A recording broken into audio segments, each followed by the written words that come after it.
Hello, ladies and gentlemen. Welcome back to another edition of the Hultstead. That sounded way too professional for me. So,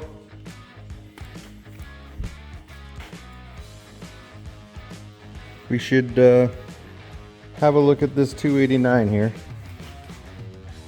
Don't mind that. That's something. Oh, jeez. Mine's in my stomach. Oh. Anyway. This 289 here.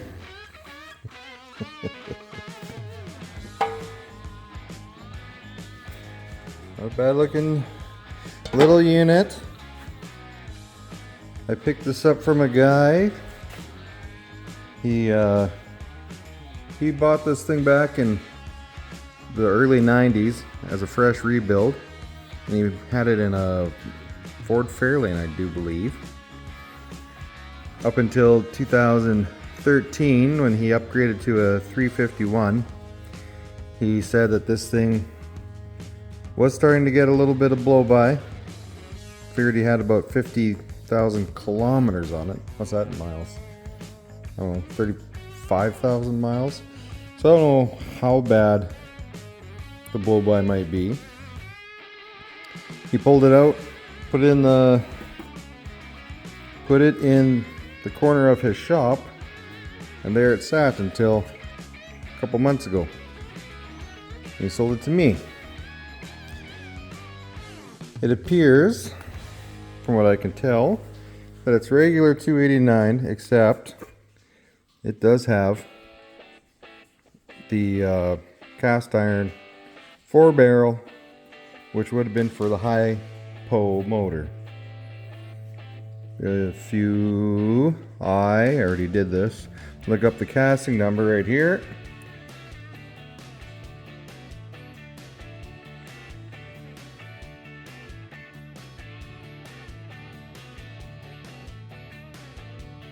Then we'll come back and tell you that this is a cast iron 4-barrel for 289 High Pro. He said he didn't think the rest of the motor was a high po. I think we can probably say that he wasn't lying to us. There should be, well, I should get a light. Okay, if it was a high po, there would be a K number right here stamped into the block that would match whatever car it would have came out of. We have no stamp.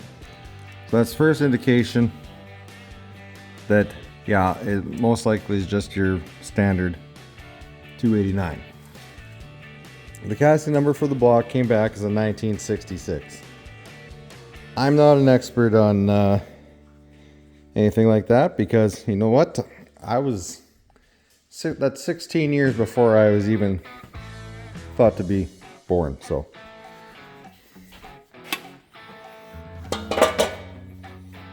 Oh, we got that shouldn't be in there.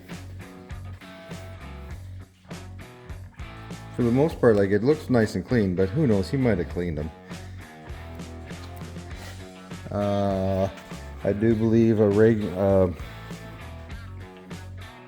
high po heads would have screw-in rocker arms, not press-in. You guys can't see.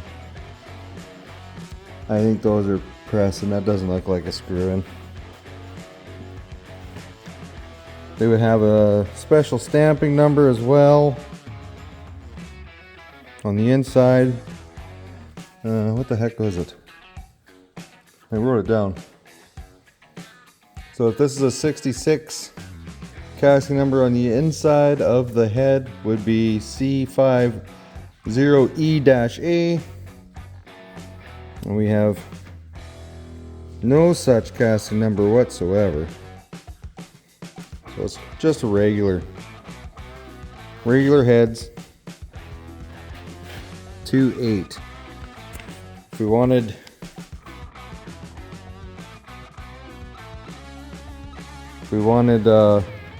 high po casting number would be 19, 20, or 21.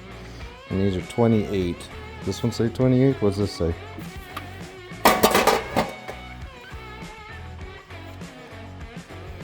$37. See that? So, definitely not hypo heads. Appears not to be hypo block.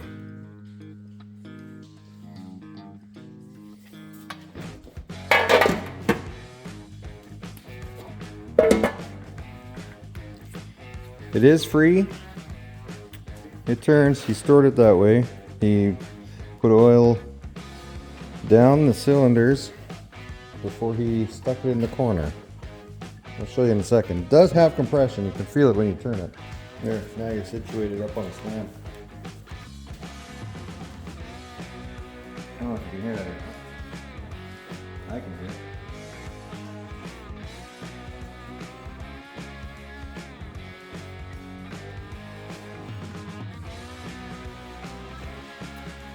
So it's free. It does have compression, but like I said, the guy said that it had blow by. Just said it was just starting to get some blow by. Here, let me get in the thinking chair.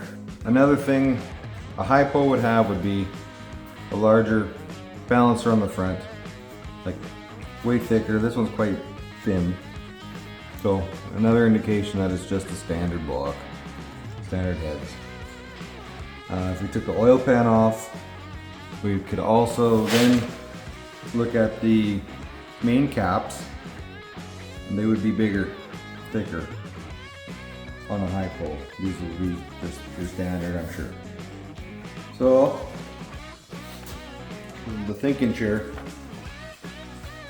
What are we gonna do with this motor? I don't know. I wanted to do a leak down test to begin with, because I don't have a starter. I gotta go buy a starter, but I gotta buy a flywheel. I don't know what transmission I'm gonna put it with it, so I don't want to go buy a flywheel without knowing what I'm matching it to, what I'm mating it to. I've been looking for a C4 or a AOD transmission with the proper bell housing, and I haven't been able to find one on Marketplace or anywhere. There was one C4, I messaged the guy, and then he said that had been up for a couple months. He forgot he had already sold it. I do have a C6 transmission in that Blue Baron that I worked on last winter that got the 460 unstuck in it. We did get that running, but Bill don't like it. Bill don't like it one bit. Oh, don't mind this one.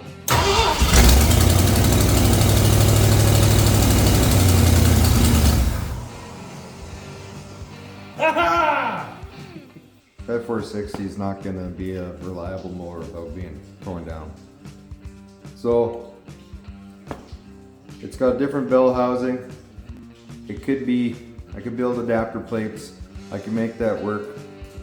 I could put it in that truck just until this International is ready to go, or the 46 Super Deluxe. That being said, then we'll throw that in there with that C6, then I guess the guy could keep searching. I keep seeing C6s online for sale, so could buy one of those as well for one of these other projects and then just use the plates with this motor. That could be an idea. I think I'm gonna get one of those leak down tests kits or whatever. I went to buy one today in Lloydminster, the big city.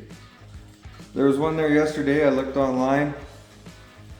I had to buy some batteries for a solar panel for the wife's chicken coop. Happy chickens, happy wife. That's how it goes.